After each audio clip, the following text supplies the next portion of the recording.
para vocês sobre o Velho Oeste americano. É um tema massa, é um tema que geralmente vem cheio de, vamos falar assim, de estereótipo, né? Porque pelos filmes que a gente vê, sempre tem um pistoleiro malvadão e o herói que chega, o Texas Ranger que chama. Hoje eu vou falar pra vocês o outro lado dessa história, né? Vou contar o porquê que esses caras estavam lá, porquê que esse lugar é meio violento e se realmente haviam bandidos e mocinhos nessa história. Valeu, tamo junto. Os Estados Unidos da América, terra da liberdade, das oportunidades, da promessa de sucesso, onde todos têm o direito de conquistar o que bem entendem, mesmo que ao custo de passar por cima da soberania de outros países. Para contextualizar o tema, vou voltar um pouco no tempo, na formação dos Estados Unidos da América. A colonização estadunidense teve início no leste do país, ou seja, no litoral, que ficava de frente para a Europa e para sua metrópole, a Inglaterra. Essa porção de terra ficou conhecida como as 13 colônias, que iam até a região das Montanhas Apalaches.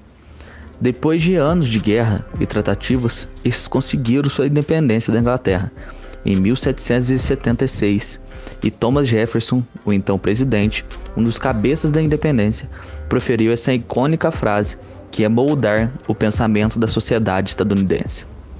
Consideramos essas verdades como autoevidentes, que todos os homens são criados iguais, que são dotados pelo Criador de certos direitos inalienáveis, que entre esses são vida, liberdade e busca da felicidade. Bom, como a gente vai ver, essa frase faria muito sentido para quem morava nas 13 colônias. O termo WASP, White Anglo-Saxonic Puritan, surgiu como um enunciado do que era realmente o básico para fazer parte dessa sociedade e ter os mesmos direitos de um americano, que era ser branco, descendente de anglo-saxão e principalmente ser puritano. Inicia-se então uma chamada expansão em direção ao outro litoral, no oeste americano, por meio de uma série de medidas do então governo e do chamado Destino Manifesto, no qual eles acreditavam serem predestinados por Deus Todo-Poderoso a ocupar todas as terras do leste, na costa do Atlântico, até o oeste, na costa do Pacífico. A maior parte dos primeiros habitantes dos Estados Unidos eram protestantes, que viam o lucro e as riquezas como consequência de uma escolha divina e do trabalho, e não como um pecado.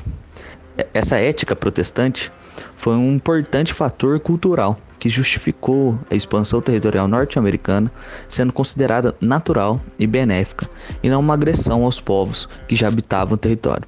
A primeira dessas medidas era chamada de Homestead Act, que consistia numa propaganda fortíssima de venda de territórios, até então sem donos, por um preço muito baixo a imigrantes europeus.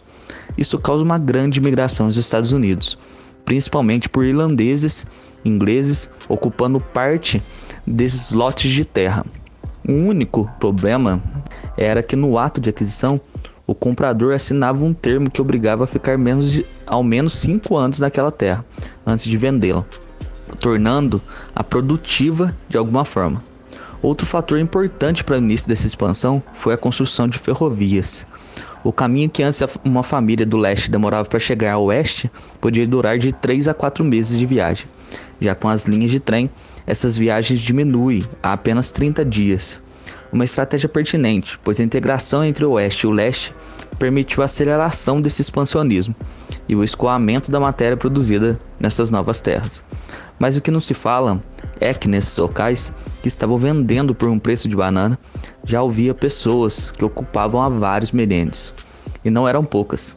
Os ameríndios, nativos norte-americanos, que estavam entre esse território, eram cerca de 12 milhões, divididos em centenas de etnias, como os Cherokees, os Comanches, os Apaches, os Cheyennes, os Sioux, dentre outros. Vou deixar algumas fotos aqui para vocês perceberem as diferenças entre eles. A lógica protestante contida no Destino Manifesto causou o genocídio desses nativos, que eram considerados pagãos incivilizados e, portanto, não tinham os mesmos direitos que um americano puritano descendente de europeu. Hoje, a população nativa norte-americana não passa de 3 milhões de habitantes, divididos em cerca de 40 povos. Esses representam cerca de 0,93% da população nacional. Essa imagem representa exatamente o que foi dito antes. Esse quadro é do pintor estadunidense John Guest e se chama American Progress. Do lado direito da imagem, ou seja, no leste, vemos ao fundo pontes, navios, o céu iluminado e o mar. Um anjo em forma de liberdade vem do leste da imagem, trazendo aos seus pés o progresso, a linha de trem, os fios de energia, os soldados armados, em direção à escuridão no oeste, como se pode perceber no próprio céu. No lado esquerdo da imagem, nativos, animais selvagens e uma manada de bisões estão retirados, espantados com o tamanho da nação que chega para lhe tomar o lugar. Dessa forma, com a ocupação desse território, um fato em particular mudou os rumos do oeste, sendo por meio dele criado o imaginário dos pistoleiros e da criminalidade nesses locais. A descoberta do ouro na região. Em 1848 foi encontrado ouro na região da Califórnia, no local conhecido como Southern Mill, o que desencadeou uma correria total para o oeste, que passaria após isso a conviver com problemas estruturais, como falta de espaço para esses imigrantes, os roubos, assassinatos, a fome e as doenças. No caso, lá não tinha nenhuma lei que regulamentasse essa extração do ouro, então era só sair batendo no chão e procurar as pepitas de ouro e pronto. Se alguém te roubasse, aí já não era problema do estado. A Califórnia, na época, tinha apenas 14 mil habitantes, e após a descoberta do ouro, cerca de 300 mil habitantes de todos os Estados Unidos, de países vizinhos e até do outro lado do mar, superlotaram o território. Essa superlotação, por conta do progresso, causa a miséria, e muitos desses moradores, chamados cowboys, que antes cuidavam de rebanhos de vacas e cabras, se viram na necessidade de começar a cometer roubos para sobreviver nessas vilas e cidades que não foram construídos para comportar toda essa gente. Como não havia uma força policial ou um contingente para prender esses malfeitores, o governo acabou terceirizando essa situação, dando poder a caçadores de recompensas para pegar esses ditos bandidos, em troca de uma quantia generosa de dinheiro. Entre esses pistoleiros caçados, vários nomes famosos, como de Billy the Kid, famoso por suas fugas de prisão. Kid era um menino órfão nascido em Nova York, que desde criança se viu obrigado a roubar para sobreviver e acabou pegando gosto pela coisa. Era conhecido por roubar gado e em diversos estados da fronteira. Ágil com o revólver, atuou em diversos locais do oeste como pistoleiro, mas chegou a trabalhar como homem da lei numa batalha entre duas milícias no condado de Lincoln. Billy matou 21 pessoas nesse combate e acabou morto pelo delegado Pat Garrett. No jornal, noticiaram a morte do jovem e temido pistoleiro, que só nessa batalha havia matado um homem para cada ano de vida.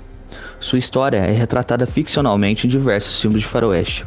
Entre eles, indico um filme de 1996 chamado O Último Matador, com Bruce Willis. Outro famoso fora da lei para lá da fronteira foi Jesse James. Jesse era um agricultor, junto a seu irmão, até a Guerra Civil Americana, a qual forçou a ir para a luta em nome dos confederados. Após o fim da guerra, com a região devastada, Jesse se aventurou em roubos de bancos e trens por diversos estados. Dizem que Jesse James foi o maior cowboy a utilizar uma arma no oeste dos Estados Unidos. A ousadia de seus roubos se tornou o símbolo da resistência confederada após o fim dos conflitos, chegando a ser comparado com Robin Hood, coitado dele. Após a perseguição e morte de vários membros de sua gangue de pistoleiros pelas mãos da agência Pinkerton, tipo um braço do FBI, Jesse James foi morto a tiros por Robert Ford, um membro de sua própria gangue, em troca de uma recompensa do governador do Missouri. Essa história é muito bem retratada no filme O Assassinato de Jesse James, pelo covarde Robert Ford, estrelado por Brad Pitt. Com o esgotamento das minas de ouro na região, o advento da tecnologia e a estruturação da Califórnia, passando de vila a estado regularizado pelos Estados Unidos, o contingente policial aumentou. As grandes cidades como São Francisco, Los Angeles e San Diego engoliram o campo, e pouco a pouco, esses foras da lei foram presos ou mortos, assim como os samurais do Japão. Os tempos dos pistoleiros no Velho Oeste acabaram, mas eles estiveram vivos por muito tempo no nosso imaginário, através das obras de cinema, Obras clássicas como O Bom, o Mal e o Feio, Por um Punhado de Dólares, Sete Homens e um Destino e Era uma Vez no Oeste são só algumas das centenas que mantiveram vivas as memórias desses sujeitos. Uma curiosidade é que o filme Sete Homens e um Destino é uma adaptação da obra Os Sete Samurais, do grande cineasta japonês Akira Kurosawa. O filme foi regravado recentemente e contou com uma superprodução hollywoodiana.